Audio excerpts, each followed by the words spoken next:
Estación Central, confluencia de ideas y expresiones. Estación Central, con la opinión de los expertos. Muy buenas tardes, bienvenidos a su programa Estación Central. Los saludo con mucho gusto, Begoña Lomelí, a nombre de todo el equipo que conforma este programa, a nombre de toda la producción. Gracias por sintonizarnos en la multiplataforma de C7 Jalisco. Agradezco a mi amiga y compañera Trini Rodríguez, que el día de ayer estuvo con ustedes aquí en Estación Central, pues ya estamos de regreso.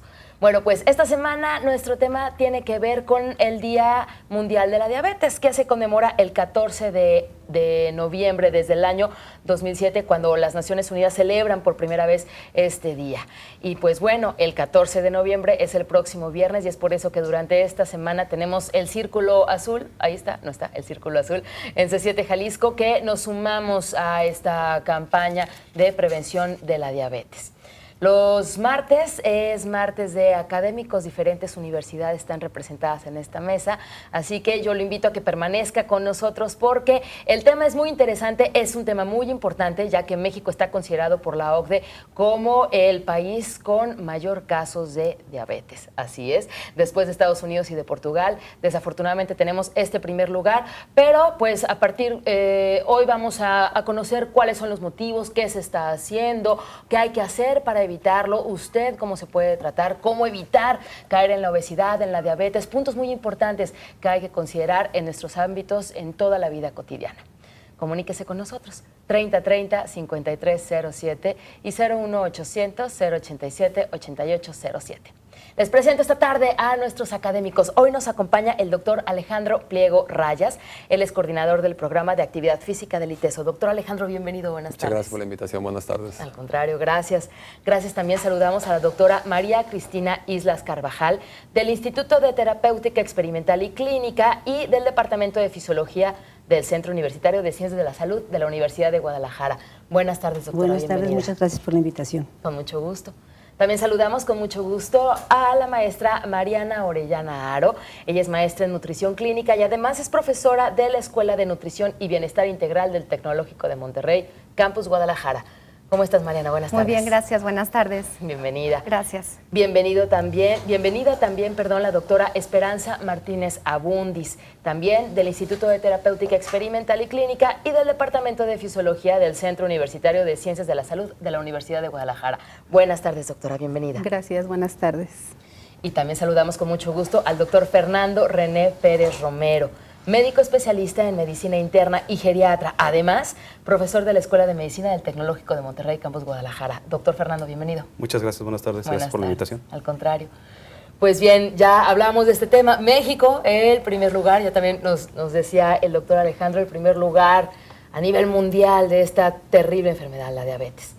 Una sola palabra que cada uno de ustedes pueda decirnos, o un término muy corto para definir prevención de la diabetes en Jalisco. Doctor Alejandro, ¿quiere iniciar? Sí, muy necesaria. Muy necesaria, ok. Por favor, maestra Cristina, ¿quiere comentarnos cuál será su palabra? Detección del nivel de glucosa. Detección de nivel de glucosa, ok. Muy bien. Mariana, ¿quieres decirnos tu palabra o tu término corto? Educación. Educación, ok. Doctor Esperanza, ¿quieres decirnos su palabra para definir prevención de la diabetes en Jalisco? Sí, yo podría decir a lo mejor dos. Una sería acción, pero de ahí se tendría que derivar una serie de cuestiones. Y si tú me pidieras quedarme con una sola, yo diría adelgazar, puesto que más del 90% de la población en México tiene algún grado de sobrepeso u obesidad. Correcto, muchas gracias. Doctor Fernando, ¿una palabra o un término corto para definir este? Bueno, serían realmente dos y sería bilateralmente insuficiente. Bilateralmente insuficiente. Así es. Ok, bueno, vamos a ver qué nos dice el doctor Alejandro Pliego. Nos dice muy necesaria. ¿Por qué selecciona este término?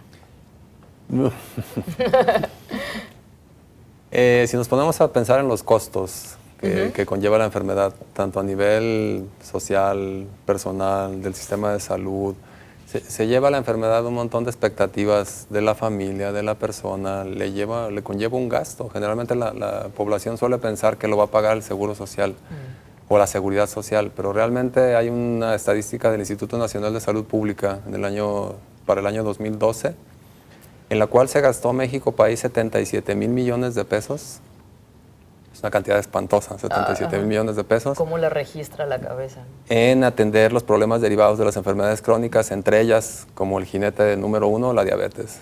Entonces, 77 mil millones de pesos los pagó todo el México país, de los cuales 55 mil millones los pagó la Seguridad Social y 22 mil millones los pacientes.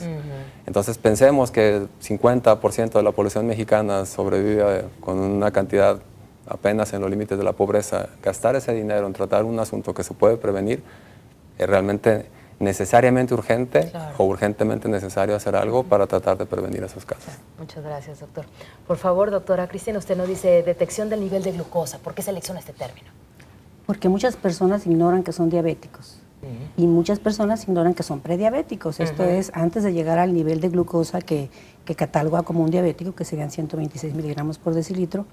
Y entonces, si hacemos una detección de glucosa de manera frecuente, trataremos de estar enterados de cuál es nuestra situación y tendremos sobre todo especial cuidado en las personas que tienen antecedentes de obesidad, sedentarismo y que tienen familiares que hayan sido diabéticos. Entonces, creo que sería importante la detección pues, de los niveles de glucosa. Muchas gracias, doctora Cristina. Maestra Mariana, tú nos dices educación para definir prevención de la diabetes en Jalisco. ¿Por qué? Porque la gente definitivamente todavía está o desinformada o mal informada.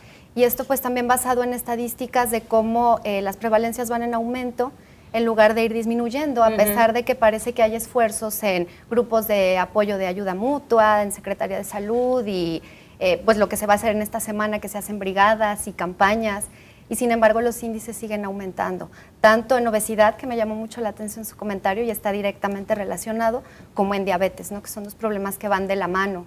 Entonces, creo que si las estrategias fueran verdaderamente valiosas para la población, pues las cifras serían diferentes, ¿no? Estaríamos viendo una disminución en lugar de un aumento. Entonces creo que todavía hay que pensar cómo estamos educando a las personas y si las estamos alcanzando de una manera significativa. Okay, muchas gracias. Doctora Esperanza, usted nos dice, como ya comentaba Mariana, acción adelgazar. Sí, así es. Yo creo que algo muy importante, ya lo comentaba la doctora Cristi, primero es detectar. Pero si detectamos y no hacemos nada, de nada va a servir. Entonces debemos de tomar acciones, no quedarnos ahora sí que estáticos, y esas acciones deben de ir encaminadas tanto a realizar medidas farmacológicas como no farmacológicas. Pero si quisiéramos decir, bueno, es que ya tenemos que hacer algo para empezar a reducir la prevalencia de prediabetes y por lo tanto de diabetes, yo creo que si nos vamos a que la gente esté en un peso adecuado, yo creo que ahí ganaríamos demasiado. Porque como comentaba, arriba del 90% de la población mexicana se tiene algún grado de sobrepeso o de obesidad, que es uno de los principales factores que condicionan la prediabetes y la diabetes. Muchas gracias, doctora Esperanza. Y por favor, doctor Fernando René, usted nos dice bilateralmente insuficiente. Prevención de la diabetes en Jalisco, ¿por qué? Así es, bueno, a pesar de que existen programas de salud ya de mucho tiempo atrás con respecto al control de la diabetes o de la prevención más que nada, lamentablemente las instituciones no son las únicas que deben de ver por la prevención de este problema de salud, y sí las propias personas. Lamentablemente, viendo algunas estadísticas que seguramente comentaremos más adelante, somos una de las poblaciones más con menor actividad física. Entonces, de ahí empieza un problema, el sedentarismo. Y con respecto a lo que hablan a la alimentación, híjole, el mexicano es sumamente bueno para la comida.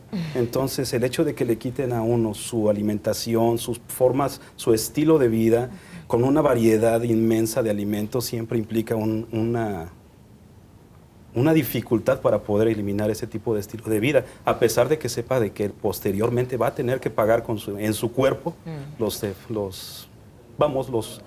malos o los estragos de esta alimentación excesiva. Excesiva. Tenemos que ir a nuestro primer corte, pero de regreso seguiremos hablando acerca de la prevención de la diabetes y también identificar cuáles son los factores reales del aumento de los índices de las personas con diabetes y nos centraremos en Jalisco. ¿Qué sucede en concreto en Jalisco? ¿De acuerdo? De acuerdo. Estamos hablando de prevención de la diabetes en Jalisco. ¿Cuál es su punto de vista? ¿Usted sabe cómo prevenir la diabetes en su familia, en su persona? ¿Qué debe hacer? ¿Qué debe de eliminar? Comuníquese con nosotros. 3030-5307 y 01800-087-8807. Regresamos después del corte. Confluencia de ideas y expresiones. Estación Central. Regresamos. Confluencia de ideas y expresiones. Estación Central. Continuamos. 5 de la tarde con 15 minutos. Regresamos a Estación Central hablando de prevención de la diabetes en Jalisco.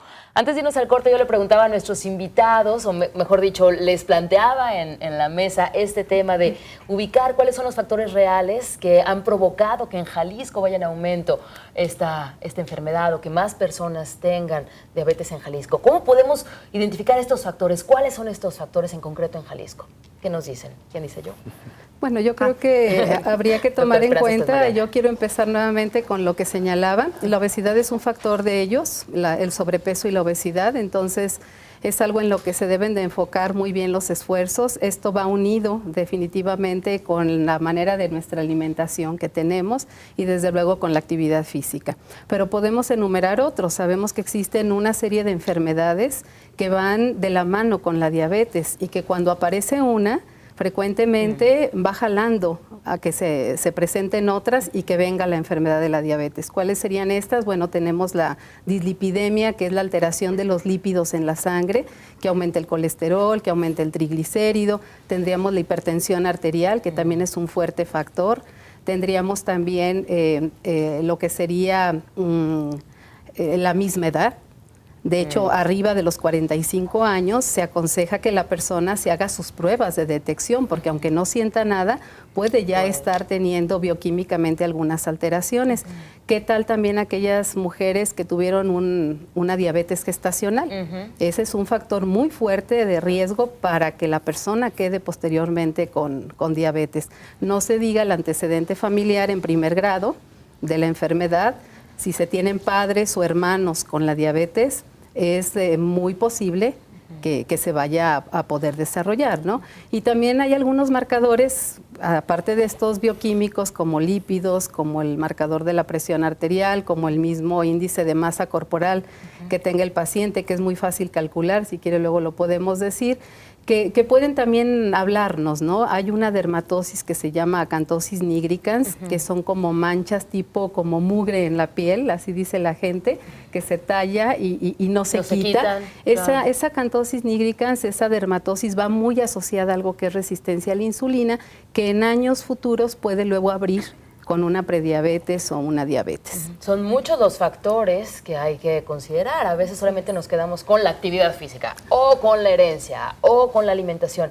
Pero Mariana, también querías aportar en factores en concreto por los cuales tenemos más personas con diabetes en Jalisco. La doctora prácticamente los cubrió todos. ¿Qué tal el fumar, no? El tabaquismo, fumar. Claro, tabaquismo, alcoholismo, los podríamos sumar a la lista, pero sí, el que yo quería enfatizar era justo la obesidad, porque pues es mi área también.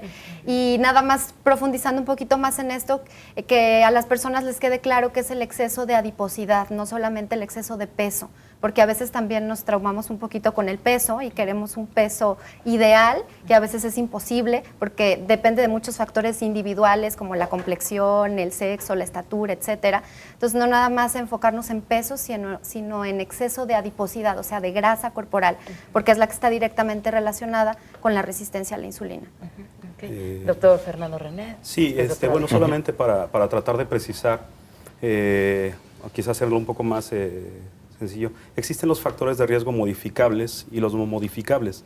Desgraciadamente, para la cuestión de la diabetes, los factores de riesgo modificables son los más fuertes para el desarrollo de la misma diabetes. ¿Cuáles son esos factores? De hecho, entonces, de los que ya comentaron la doctora y la maestra Mariana, es sobre todo la obesidad, que finalmente es modificable, ¿sí? La alimentación, el sedentarismo, el tabaquismo y la ingesta alcohólica.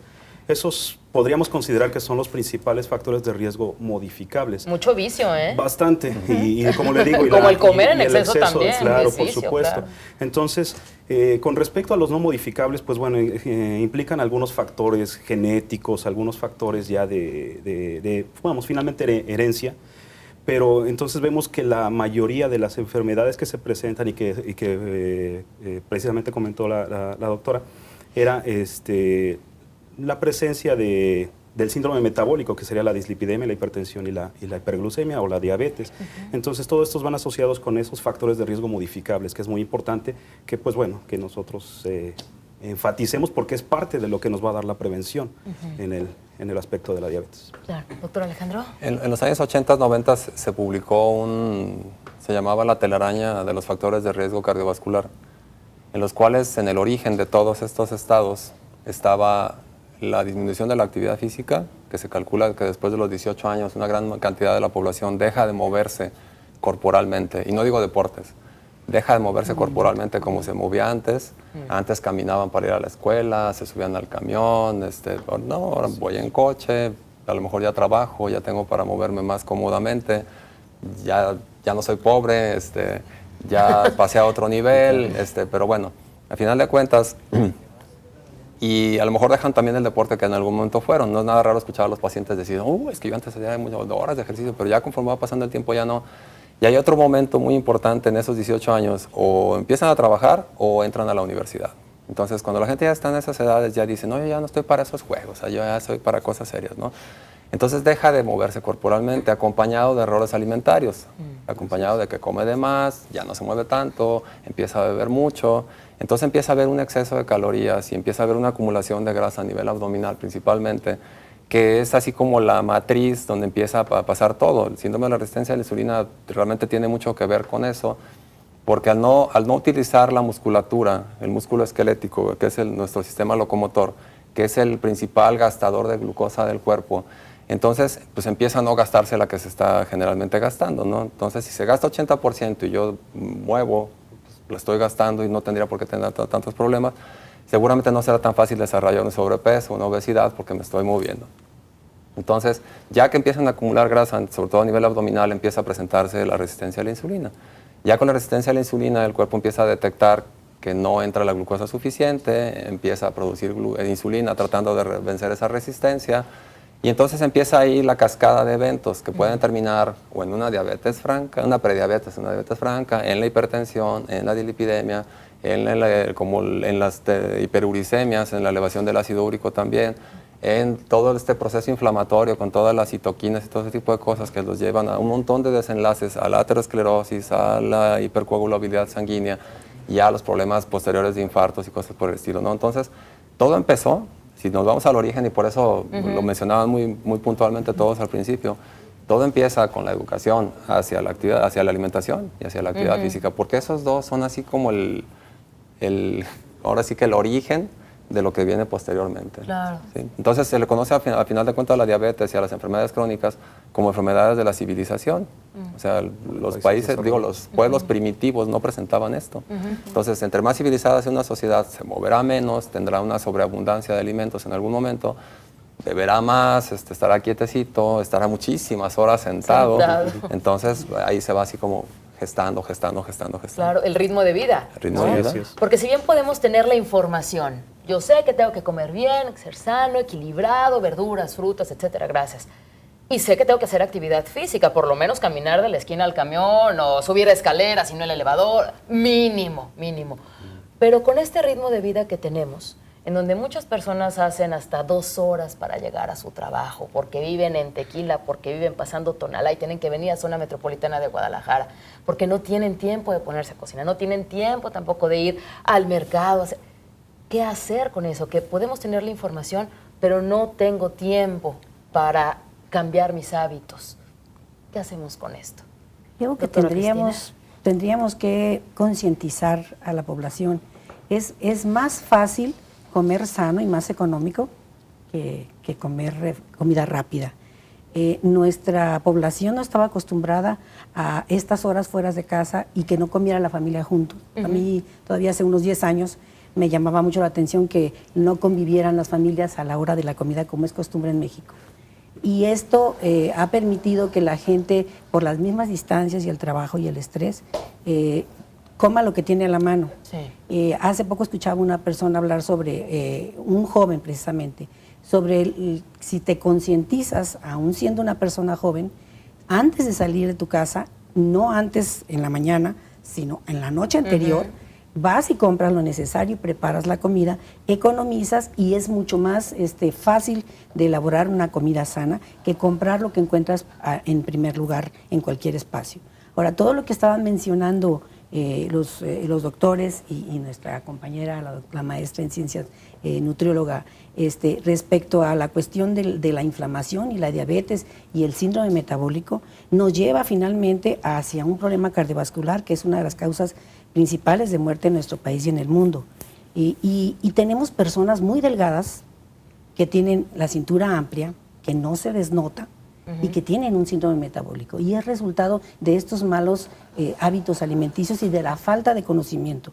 Porque las personas, por falta de cultura tal vez y de conocimiento, muchas veces no saben que es tan simple como tomar unas cuantas verduras y cocinarlas al vapor y hacer una crema para tener una comida completa que te acompañas con cualquier guisado al vapor o a la plancha, ¿no? Creemos que tiene que ser mucho más elaborado y creo que todos deberíamos de participar. Los profesionistas lo hacemos en nuestro trabajo diario, en la consulta, pero creo que deberíamos de hacerlo así como lo están haciendo actualmente con impulsar el tomar agua, el caminar y que lo hacen ya con estos jingles que están repitiendo a cada momento en televisión. Pienso que deberíamos también inmiscuir más nosotros los profesionistas a tratar de explicar a la gente la razón de por qué tiene que ser así. Y es algo muy complejo, definitivamente, porque el paciente también puede estar consciente de esta situación, estar muy motivado e iniciar estilos de vida saludables. Claro, por salud, por tener mejor calidad de vida, vivir más tiempo. Dice, le voy a echar ganas y demás. Y sabemos que no solamente es alimentación, no solamente es actividad física, es también el buen dormir, por ejemplo, que está relacionado también con que los que no duermen bien o duermen de más, se presente tanto enfermedad cardiovascular como diabetes. Entonces, el paciente o el individuo puede estar sumamente motivado, pero también está bien demostrado que después de un tiempo eso se va perdiendo. Entonces, viene una curva hacia abajo y entonces esto requiere una remotivación. Está muy bien documentado en la literatura. Hay un estudio muy grande en prevención de diabetes, que es el estudio de prevención de diabetes precisamente, que mostró cómo los estilos de vida saludables, pero llevados intencionadamente, porque ahí se le citaba al paciente, se le vigilaba en su actividad física, en su alimentación, disminuyeron el riesgo de diabetes en la población con prediabetes en 58%.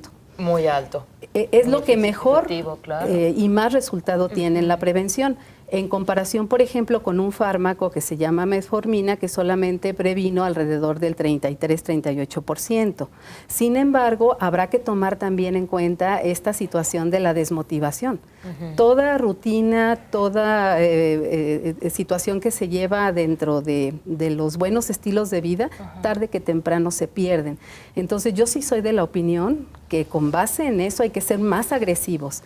Y entonces la literatura dice, dale medicamento al individuo que tiene prediabetes, solo que tenga algunas situaciones de riesgo. ¿Cuáles serían estas, por ejemplo?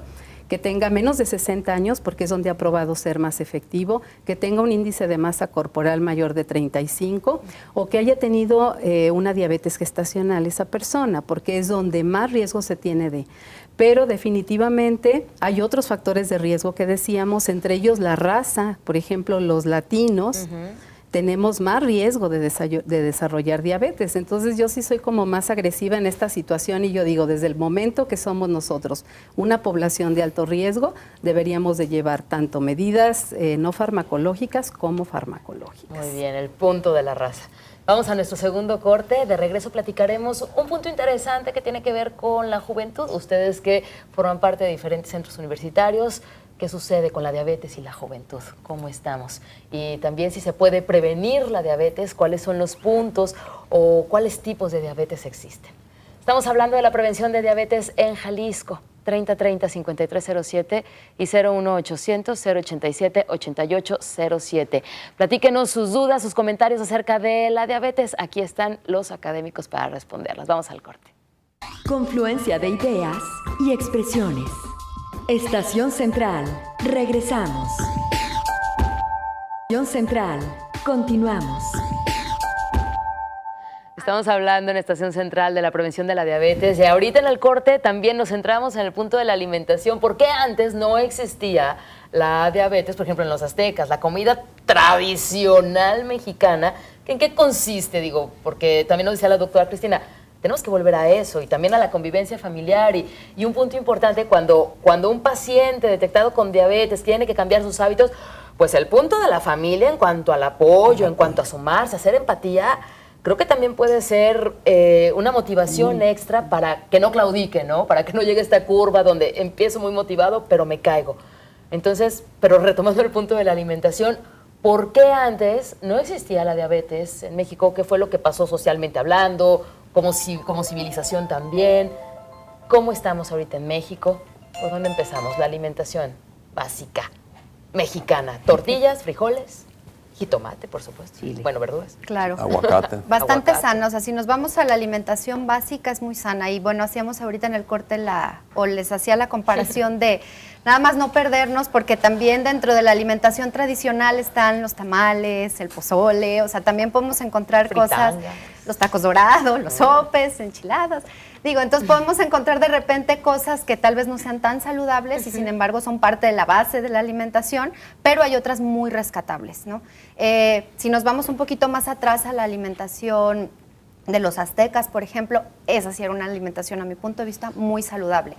No utilizaban ellos la fritura, todo ellos lo que hacían era al vapor, utilizaban mucho la cocción incluso en la tierra, de ahí salió la barbacoa, que es en pozos con leña, pero en la tierra, entonces no necesitaban aceite, no necesitaban manteca, o en el caso de que se utilizaran grasas, eran grasas de origen vegetal. Fue con los españoles con los que se empezaron a integrar grasas de origen animal, como fue la manteca, trajeron el cerdo. Entonces, la alimentación prehispánica sí la considero muy saludable. Y base de productos mexicanos también, el frijol muy saludable, la tortilla, el maíz muy saludable, frutas y verduras, tenemos muchísima variedad de frutas y verduras, muy saludable y base de la buena alimentación.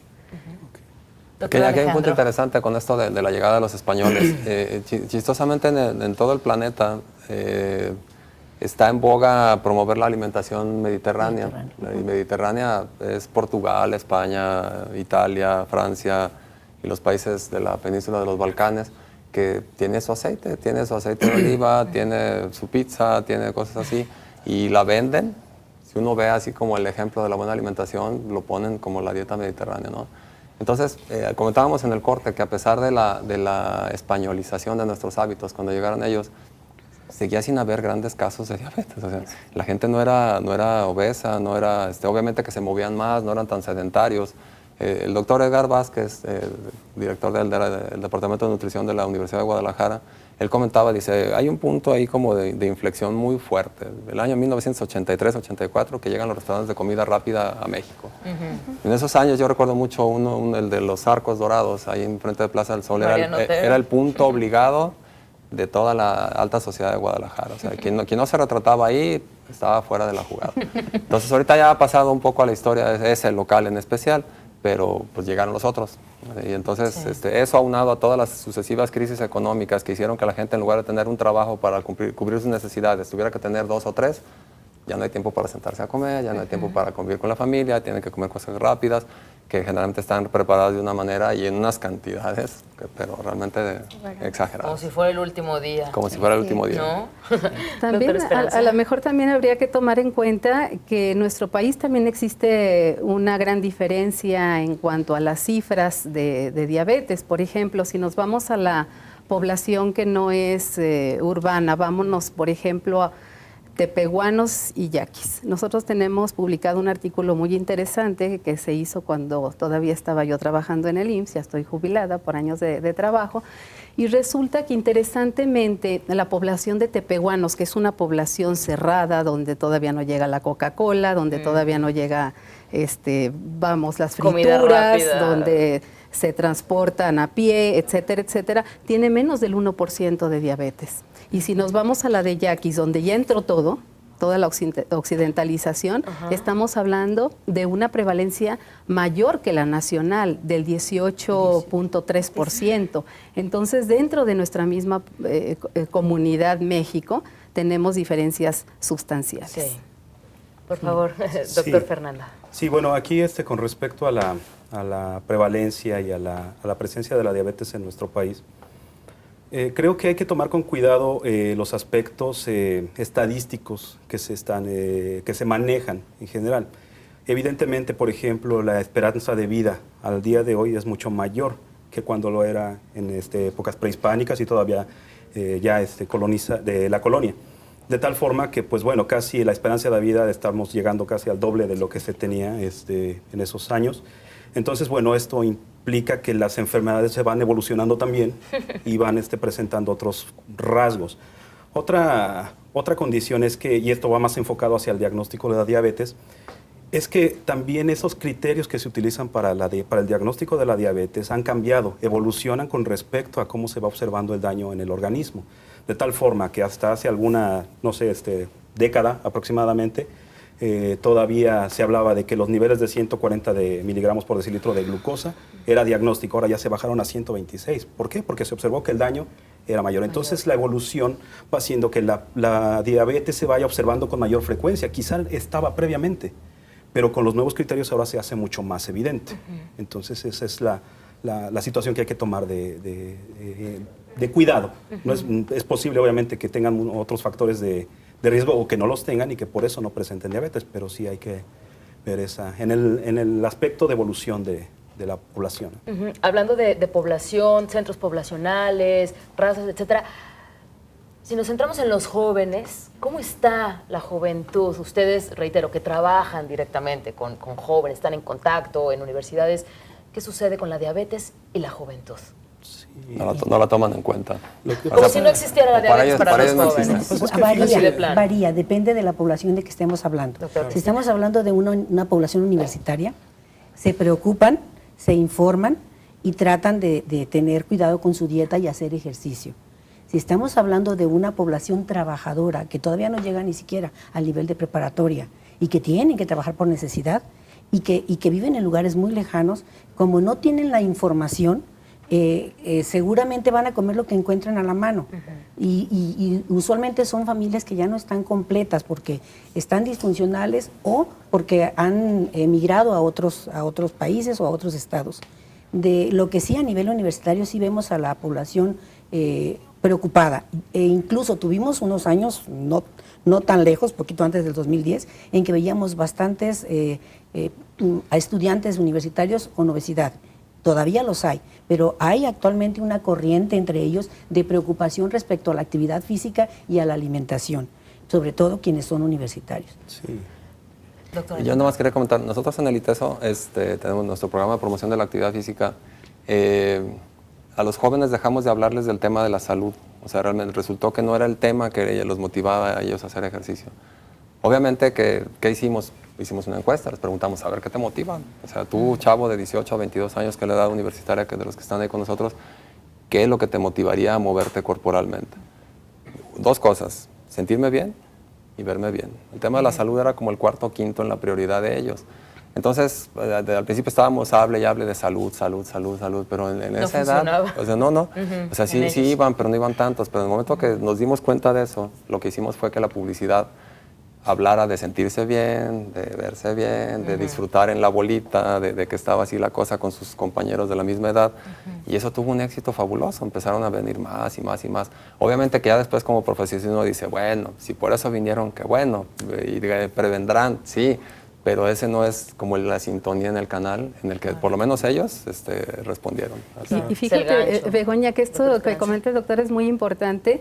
Y me da pie a comentarles algo. No todo es tener el conocimiento, incluso los mismos miembros del equipo de salud, que supuestamente somos los que mejor sabemos y más orientados y conocimiento tenemos. Te voy a platicar algo.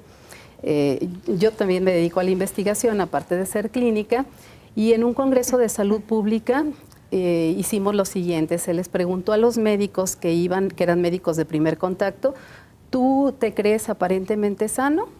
Si él decía que no, adiós, y si decía que se consideraba aparentemente sano, pasaba a la siguiente etapa. ¿Cuál era la siguiente etapa?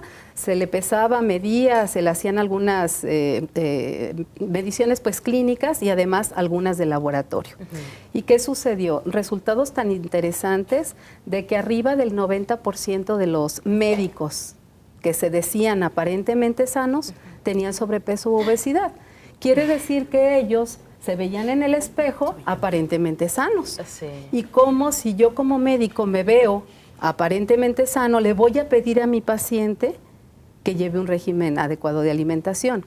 Arriba de un 70% tenían lípidos altos en sangre. ¿Qué quiere decir? Que no se habían hecho sus determinaciones clínicas.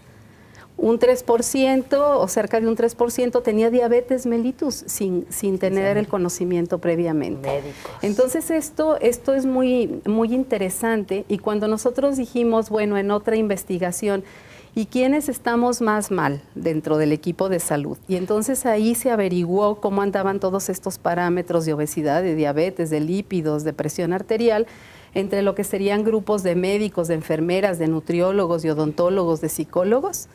Desafortunadamente, y yo soy médico, el grupo de médicos es el que tenía más factores de riesgo que el resto del equipo de salud. Es que no hay ninguna garantía ser médico. Claro. Vamos a nuestro último corte.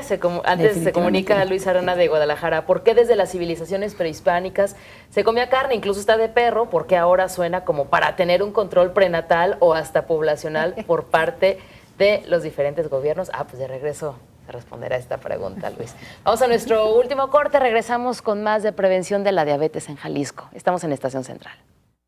Confluencia de ideas y expresiones. Estación Central. Regresamos. Estación Central. Continuamos. 5 de la tarde con 47 minutos. Llegamos al último bloque de Estación Central hablando de la prevención de la diabetes en Jalisco. Y antes de irnos al corte, Luis Arana hacía esta pregunta acerca de que antes en las civilizaciones se comía de todo, se comía carne, incluso hasta de perro. Y pregunta, ahora suena como que exagerado o para tener un control prenatal o hasta poblacional por parte de los diferentes gobiernos. Mariana, tenías una respuesta acerca de este tipo de alimentación. Claro, que a lo que iba es que no se trata de satanizar un alimento en específico, sino de controlar su consumo y de elegir. Porque, por ejemplo, un producto que se satanizó fue el cerdo. Y se compararon cortes del cerdo con el pollo, con cortes de pollo, y se dio cuenta que, por ejemplo, el lomo de cerdo, que es muy magro, muy bajo en grasa, se puede asemejar mucho a la pechuga de pollo. Y la pechuga de pollo no la satanizamos y, sin embargo, al cerdo sí. Entonces, yo creo que en este dilema o en esta situación es una cuestión de elección, saber elegir dentro de un mismo animal el mejor corte, en este caso el corte que sea menos grasoso, y la frecuencia de consumo también de los productos. Y bueno, la doctora me comentaba algo muy importante, el procesamiento también, ¿no? De los productos cárnicos, al hablar de embutidos, el hablar de freír, puede ser un pescado que es muy saludable, tiene omega 3, pero lo fríes y generas radicales libres, generas oxidación de grasas y vienen otras consecuencias nocivas a la salud, ¿no? Es que todo esto, ¿dónde te lo enseñan? O sea, hablamos de educación. Información, pero ¿dónde te enseñan todo esto, no? Desde el corte del animal, en qué parte es donde la carne es más magra, es más sana, claro, hasta qué pasa con los radicales libres, qué sucede con las grasas, ¿no? No nos enseñan ni a las madres de familia o a los padres de familia, bueno, a cocinar, pues ahora sí que lo que traemos de generación en generación y así es como vamos aprendiendo a cocinar, ¿no? Pero ¿dónde aprendemos todo esto? Lectura de etiquetas, por ejemplo, que ya nos decía también el doctor Fernando, pues contar calorías, contar las grasas, hacer un comparativo. También tenemos que disciplinarnos en estos puntos, ¿no? O ser proactivos, buscar la información también, ¿no? Como ciudadanos. Claro. Nos dice Marta Angélica Rito Sánchez de Santa Lucía. Pregunta, ¿qué tanto tiene de verdad o de falsedad el injerto de células madre de lechón para la recuperación en la diabetes o cualquier otra enfermedad crónico-degenerativa y de qué manera actúa. ¿Conocen estos injertos de células de lechón? No es nada que esté comprobado, es una terapéutica que se está llevando a cabo sin soporte científico. Entonces, como quien dice, cada quien tendrá su responsabilidad si la usa, pero yo como médico no la recomendaría porque no está sustentada. Se está haciendo mucha investigación con células madre, pero a nivel experimental preclínico. Esto es animales o células. Y se le está poniendo todas las posibles combinaciones que pudieran ayudar o no ayudar a determinado tipo de célula. Y viene mucho hacia el futuro la posibilidad de manejarlas clínicamente, pero todavía están en fase experimental. Si entramos incluso al clinicaltrial.gov, vamos a encontrar que es una página en Estados Unidos donde puedes encontrar todos los ensayos clínicos que hay en este momento en Estados Unidos y algunos también que son fuera de Estados Unidos como los nuestros, que aquí la doctora participa en alguno de ellos y está dado de alta en esa página. Puedes encontrar ya ensayos para las células madre, pero no para tanto para diabetes. Hay mucho para problema de cáncer y para oftalmología. ¿Por qué? Porque no tenemos tanto problema a nivel de oftalmología, de rechazo de las células. A nivel de cáncer, porque se cuida mucho o se está tratando todas las posibilidades que existan en este momento en la investigación para tratar el cáncer, ¿verdad? Gracias, doctora Cristina. La señora Hernández de Guadalajara felicita al programa, felicita a nuestros invitados. Nos dice, los que ya somos diabéticos y tomamos metformina, pero que mantenemos niveles de glucosa menores a 100, ¿qué efectos debe de tener la metformina? Y pregunta, ¿qué efectos secundarios puede tener el seguirla tomando? ¿Se podrá disminuir la dosis o se deja de tomar? Esa es una pregunta muy interesante. Muy buena. De hecho, para la señora Hernández, la metformina es el medicamento de primera línea para el tratamiento de la diabetes y esto por todas las organizaciones y por todos los algoritmos de tratamiento. Es un medicamento que inicialmente puede tener algunos efectos indeseables gastrointestinales como gases, estreñimiento, distensión abdominal, diarrea, pero que generalmente pueden pasar en la segunda semana. Si ella ya la está tomando, esos efectos no se están presentando, a la larga no habría por qué temer seguir tomando la metformina. Ahora, si ella maneja cifras de glucosa en ayuno abajo de 100, es solamente uno de los puntos para decir que su diabetes está controlada. ¿Qué necesitamos saber para decir que un paciente con diabetes está controlada? 3 cosas y a lo mejor 4. Dentro de esas 3 que son las que están en la literatura es una glucosa de ayuno entre 70 y 130.